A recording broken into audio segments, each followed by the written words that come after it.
ஓம் சரவண பவ. உருவாய் அருவாய் உளதாய் இளதாய் மறுவாய் மலராய் மணியாய் ஒளியாய் கருவாய் உயிராய் கதியாய் விதியாய் குருவாய் வருவாய் அருள்வாய் குகனே. அன்பர்கள் அனைவருக்கும் வணக்கம். நான் ஆர்த்தி சொனலட்சுமி பேசுகிறேன். இந்த பதிவு ஒரு சிறப்பான பதிவு. குரு வக்ர பயிற்சி பலன்கள். தலைமை சுபகிரகமான குரு வருகின்ற அக்டோபர் மாதம் 9ஆம் தேதியிலிருந்து வக்ர நிலையை அடைகிறார். வக்ர நிவர்த்தி எப்பமா அப்படின்னு கேட்குறவங்களுக்கு வருகின்ற ஆண்டு 2025ஆம் ஆண்டு பிப்ரவரி 4ஆம் தேதி, ஏறத்தாழ ஒரு 4 மாதங்கள் 116 நாட்கள் இவர் வக்ர நிலையில் இருக்க போகிறார். தலைமை சுபகிரகமே வக்ரம் அடைஞ்சிட்டா எப்படி பலன்கள் ஏற்படும்னு எல்லாருக்கும் ஒரு அச்சம் இருக்கும். ஒரு சிலருக்கு ராசி லக்னத்துக்கு அவர் அசுபராகவும் வருவார், சுபராகவும் வருவார். 12 ராசிக்கும் ஏற்படக்கூடிய ஒரு மாற்றங்களை தான் இந்த பதிவில் தெளிவாக காணவிருக்கிறோம். குருன்னு சொல்லும்பொழுது கட்டு பணத்துக்கு சொந்தக்காரர், நல்ல திருமண வாழ்க்கை, நல்ல குழந்தை பேர், அதே போல் நிறைய சொத்து பத்துகள் சேர்றது, ஒரு பூர்வீக சொத்தை அனுபவிக்கணும், சொத்துக்கள் 2-3 சொத்து இருக்கணும், நகைகள் வாங்கினா நிறைய சேரணும், அதை போட்டு அனுபவிக்கணும், நல்ல ஒரு பேர் புகழ் இதெல்லாம் கிடைக்கணும், சமூகத்தில் ஒரு நல்ல ஒரு தலைமை பண்பு இதெல்லாம் வகிக்கணும், ஒரு நல்ல ஒரு ஆன்மீகத்துறையில் ஒரு சிறப்பாக செயல்படணும், அப்படி சொல்லக்கூடிய அனைத்து விஷயங்களுக்கும் ஒரு சுப நிகழ்வுகள் அனைத்துக்குமே காரணகர்த்தா அவர் தான். குரு வந்துட்டாலே குரு பலன் வந்துருச்சா, ஆண் பெண் திருமண வயதை எட்டிட்டாங்க, அவங்களுக்கு திருமணம் பண்ணணும், நம்மளுக்கு ஒரு வீடு வாங்க முடியுமா, வயதுக்கு ஏற்ப 6 வயது குழந்தையிலேருந்து ஒரு 90 வயது குழந்தை வரைக்கும் அந்த வயதுக்கு ஏற்ப சுபகாரங்கள் நடைபெறுவதற்கு கோச்சாரத்தில் அவர் வரும்பொழுது வேகமாக செஞ்சிடுறாரு அப்படின்னு சொல்லலாம். இந்த காலகட்டம் அப்பேற்பட்ட ஒரு சுபகிரகமான குரு வக்ரநிலை அடையும் பொழுது என்ன மாதிரியான நிகழ்வுகள் ஏற்படுவது என்பதை தனித்தனி பதிவுகளாக துல்லியமான பலன்களாக தந்துருக்கிறோம். அன்பர்கள் பதிவினை முழுமையாக கேளுங்க. இதில் சொல்லியிருக்கின்ற அனைத்து விதமான பரிகாரங்களையும் இறை வழிபாட்டினையும் செய்து உங்கள் வாழ்வை வளமாக்கிக் கொள்ளுங்கள். கடகராசி கடகலகனத்திற்கு இந்த குரு வக்ர பயிற்சி எப்படிப்பட்ட பலன்களை தரும்னு நம்ம அந்த பதிவில் தெளிவாக காணலாம். ஏற்கனவே கடகராசிக்கு சனி வக்ரமான நிலையில் பல இன்னல்களை அனுபவித்து கொண்டிருப்பவர்களுக்கு குரு தான் ஒரு பாதுகாப்பு கவசமாக உங்களுக்கு எந்த ஒரு இடத்துலையும் பிரச்சனை வந்தாலும் அதற்கு ஒரு சொல்யூஷனை கொடுத்து கொண்டிருந்தார். உங்களுடைய மன தைரியத்தையும் தந்து கொண்டிருந்தார்னு சொல்லலாம். இந்த காலகட்டம் குரு வக்ரமாகிறார். அவர் எந்த இடத்துல வக்ரமாகிறார்னு பார்த்தீங்கன்னா பாதகஸ்தானத்திலிருந்து வக்ரமாகிறார். எப்பயுமே நம்மளுக்கு குரு வக்ரமாகும் பொழுது உங்களை பொறுத்த வரைக்கும் 6, 9க்கு உரியவர். அவர் லாபஸ்தானம் என்ற இடத்துல வக்ரமாகும் பொழுது என்னவாகும் அப்படின்னு கேட்டிங்கன்னா, இந்த வக்ரம் ஒரு வேகமாக செயல்படும். இப்போ உங்களுக்கு தொழில் சார்ந்த விஷயமாக இருக்கட்டும், இல்லை ஒரு படிப்பு சார்ந்த விஷயமாக இருக்கட்டும், ஒரு திருமணம் சார்ந்த விஷயமாக இருக்கட்டும், இப்படி போன்ற வாழ்க்கையில் உள்ள ஒரு முக்கியமான நிகழ்வுகள் எல்லாம் ஒரு பெரிய பெரிய ஆப்பர்ச்சுனிட்டிஸ்லாம் இப்போ வரும். இப்போ தொழிலே இருந்தாலும் ஒரு 3 மடங்கு 4 மடங்கு சம்பளமாக இருக்கிற கம்பெனிலேருந்து இன்னொரு கம்பெனிக்கு கூப்பிடக்கூடிய வாய்ப்பு, இல்லை திருமணம் இருந்தாலும் உங்களுடைய பொசிஷனுக்கு ஜாஸ்தியாக ஒரு உயர்ந்த இடத்துல வரம் அமைவது.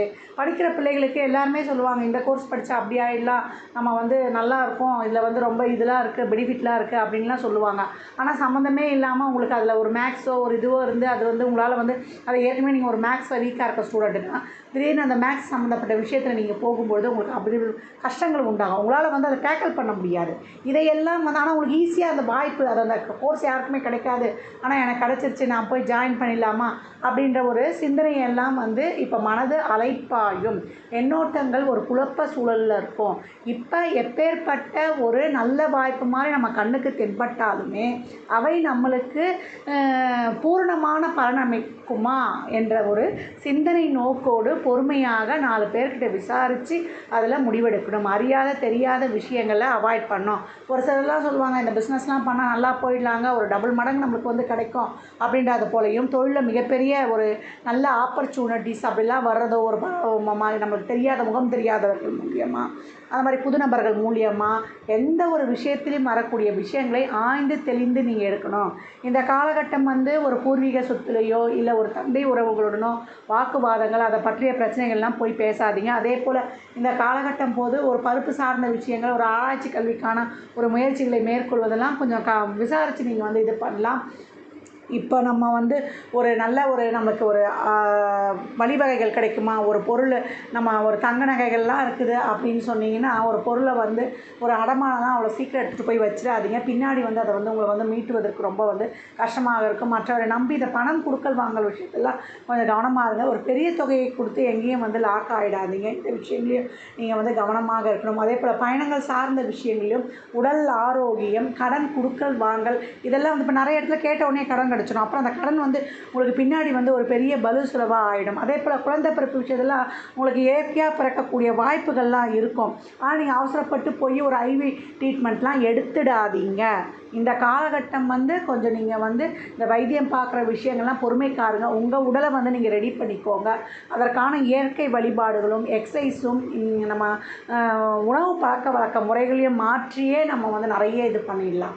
அதற்கெல்லாம் நிறைய டெக்னிக்ஸ்லாம் இருக்குது. உங்கள் தசாபுதி என்ன சொல்லுது, இந்த குருவானவர் உங்களுக்கு எதை வந்து பிரதானப்படுத்த போகிறாரு, உங்களுக்கு திருமணம், குழந்தை பாக்கியத்துக்கு போன்ற இல்லை பொருளாதார சம்மந்தப்பட்ட என்பதெல்லாம் தெரிந்து கொள்ளணும். இந்த காலகட்டம் உங்களுடைய முக்கியமான சூழல்களில் மிகப்பெரிய செயல்பாடுகள் ஒரு மாற்றங்கள்லாம் ஏற்பட்டுதுன்னா உடனே போய் அதை வந்து எடுத்துக்கொள்ளாதீங்க.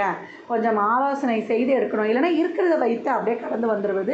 இந்த 3 மாத காலங்கள் 120 நாட்கள் வந்து நீங்கள் வந்து ஒரு கவனத்துடன் கடந்து வந்துட்டிங்கன்னா, இந்த வக்ர காலத்தில் வந்து தெரியாமல் போய் ஒரு இடத்துல மாட்டிக்கிட்டு நம்ம முழிக்க வேண்டாம்.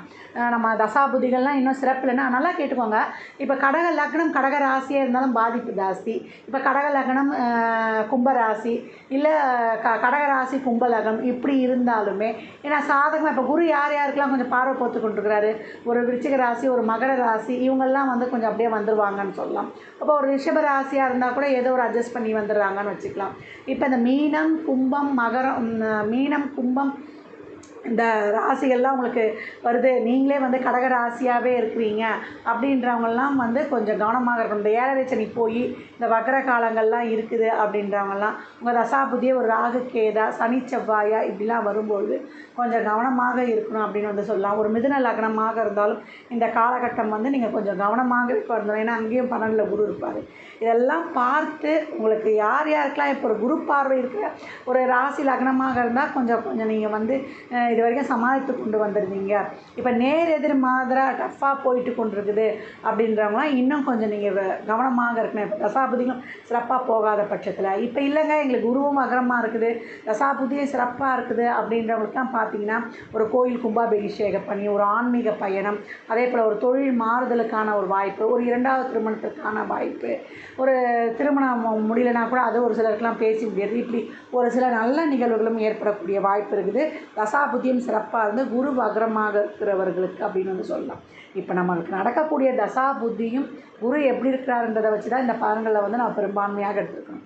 பெரும்பாலும் கடகராசி அன்பர்கள் இந்த காலகட்டம் அறியாத தெரியாத விஷயங்கள்லேயும் மிகப்பெரிய ஒரு சலுகைகள் இருக்குது, மிகப்பெரிய ஒரு நம்மளுக்கு மாற்றங்கள் நிகழுதுன்னு டக்குன்னு போய் முடிவெடுத்துடாதீங்க. ஆலோசித்து நிதானமாக பக்குவமாக கடக்கக்கூடிய காலகட்டமாக இந்த காலகட்டம் இருக்குது.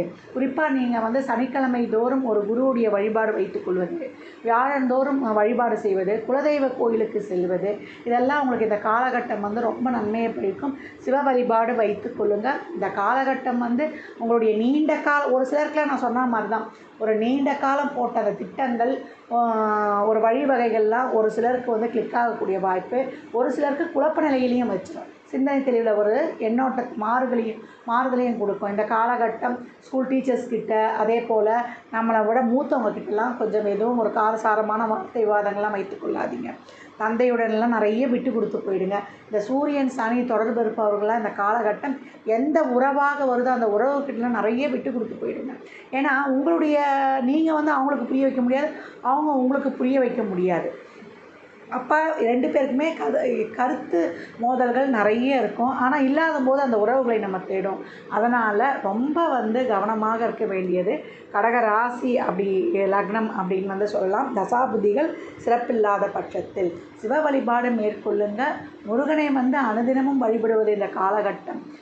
பாடலே இருக்குது நம்மளுக்கு கந்தர் அலங்காரத்தில் வரக்கூடிய பாடல், நாளென் செய்யும் நாளென் செய்யும் வினை தானென் செய்யும் வினை நாடி வந்த கோலென் செய்யும் கொடுங்கூற்றென் செய்யும் குமரேசரு தாளும் சிலம்பும் சதங்கையும் தந்தையும் சண்முகம் தோளும் கடம்பும் எனக்கு முன்னே வந்து தோன்றிடனே என்ற பாடலை அனுதினமும் நீங்கள் பாராயணம் செய்து நீங்கள் கடந்து வரும்பொழுதும் அதே போல் நம்மளுக்கு உருவாய் அருவாய் உளதாய் இளதாய் மறுவாய் மலராய் மணியாய் ஒளியாய் கருவாய் உயிராய் கதியாய் விதியாய் குருவாய் வருவாய் அருள்வாய் குகனே குருவாகவும் எனக்கு சிறந்த வழியை காட்டி நல்ல வருவாயும் அளித்து தந்தருள்வாய் முருகப்பெருமானே அப்படின்னு நீங்கள் அவரை வணங்கும் பொழுது உங்களுடைய வாழ்நாளில் எண்ணற்ற பலன்களை அடையலாம்.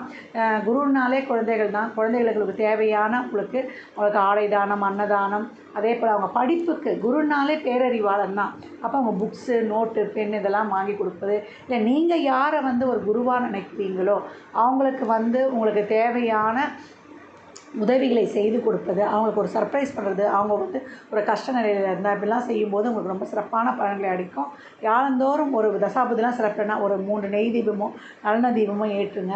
சித்தர்களுடைய ஜீவ சமாதி வழிபாடு வைத்து கொள்ளுங்கள். கொண்டக்கடலையை பிரசாதமாக செய்து கொடுங்க. ஒரு நாள் அந்த குருனாலே மௌனம்தான். இந்த காலகட்டம் உங்களுக்கு ரொம்ப இக்கட்டான சூழல்னா எந்த ஒரு விஷயத்துலேயும் உங்களுடைய கருத்துக்களை நீங்கள் எங்கேயும் பகிர வேண்டாம். உங்கள் கருத்துக்கள் உங்களால் தான் அது நடந்துருச்சுன்ற ஒரு கருத்து இதுவும் வரும். அதனால் இந்த காலகட்டம் பொறுமையை கையாண்டு நிறுத்தி நிதானமாக இறை வழியை பற்றி கொள்ளும்போது உங்களை அவர் கைப்பிடித்து உங்களை வழிநடத்தி சென்றுடுவார். உங்களை எந்த சூழலிலும் இறைவன் ஒருவர் மட்டுமே நம்மளை காப்பாற்றி கரையேற்றுபவர். கடகராசி லக்னக்காரர்கள் வியாழந்தோறும் சனிக்கிழமை தோறும் உங்களால் இயன்ற அன்னதானங்களை செய்யும்பொழுது ரொம்ப சிறப்பாகவே இருக்கும். இந்த பதிவு வரும்பொழுது உங்களுக்கு புரட்டாசி மாதமும் பிறந்துடும், அதே போல் மகாலயபட்ச நாட்களும் பிறந்துடும். அப்படி இருக்கிறவங்க இந்த மகாலய அமாவாசை வழிபாடெல்லாம் ரொம்ப சிறப்பாக செய்யுங்க. இந்த மகாலய அமாவாசை என்பது நம்ம ரத்த சம்பந்தம் மட்டும் இல்லாமல் சம்பந்தம் இல்லாத உறவுகள், அதே போல் புழு பூச்சி புல் பூண்டு நம்மளுடைய பெட்ஸ் இறந்தால் கூட அவங்க அதற்கும் நினைத்து வழிபடக்கூடிய நாட்கள். அந்த நாட்கள்லாம் முன்னோர்களை வழிபடுவதும் நம்மளுடைய இல்லாதவருக்கு ஏழை எளியோருக்கு தான தர்மம் கொடுப்பதெல்லாம் ரொம்ப சிறப்பு. மகாலயபட்ச 15 நாட்கள் கடைபிடிக்க விளையாடணும். மகாலய அமாவாசையை சிறப்பாக வழிபடுங்க. குலதெய்வ வழிபாடு வச்சுக்கோங்க. ஏன்னா நம்மளுக்கு தரக்கூடிய பலன்களெல்லாம் நம்ம குலதெய்வத்துக்கிட்ட தான் அந்த தெய்வங்கள் கொடுக்குமா. அப்போ அவங்கள போய் வழிபட்டு வரும்பொழுது அந்த பலன்களை நம்ம முழுமையாக பெற்றுக்கொள்ளுவோம். இந்த பலன்கள்லாம் கோள்களின் கோச்சார நகரை வைத்து உங்களுக்கு சொல்லப்பட்டிருக்கு. உங்கள் சுய ஜாதகத்தில் இப்போ என்ன தசாபுத்தி நடக்குது, அது எதற்காக உங்களுக்கு செயல்படுத்த போகுது, அதுக்கு நம்ம ஏற்கனவே சொன்ன மாதிரி தான் உறவுகளுக்கா பொருளாதாரத்திற்காக உங்கள் சுய ஜாதகத்தை ஆய்வு செய்வதன் மூலம் மட்டுமே நாம் தெளிவாக அறிந்து கொள்ள முடியும். கடகராசி லக்னக்காரர்கள் வாழ்நாள் முழுவதும் சிறப்பான பலனை அடைவதற்கு என் மனமார்ந்த வாழ்த்துக்களை தெரிவித்துக் கொள்கிறேன். ஜாதகம் பார்க்க விரும்பும் நண்பர்கள் கீழ்கண்ட எண்ணுக்கு மெசேஜ் செய்யுங்க. தங்களுக்கான விவரங்கள் அளிக்கப்படும். அப்பாயின்மெண்ட் பெற்றுக்கொள்ளலாம். ஜாதகம் சிறந்த முறையில் கணித்து பார்த்து தரப்படும். முகூர்த்த நாட்கள் குறித்து தரப்படும். ஜாதகம் சிறந்த முறையில் கணித்து எழுதி தரப்படும். அவரவர் சேவைக்குண்டான கட்டணத்தை செலுத்தி சிறப்பான சேவைகளை பெற்று வாழ்வை வளமாக்கிக் கொள்ளலாம். மற்றும் ஒரு சிறப்பான பதிவில் சந்திக்கும் வரை தங்களிடமிருந்து விடைபெற்றுக் கொள்வது ஆர்கே சொர்ணலக்ஷ்மி. மிக்க நன்றிகள். வாழ்க வளமுடன். நற்பவி நற்செழி.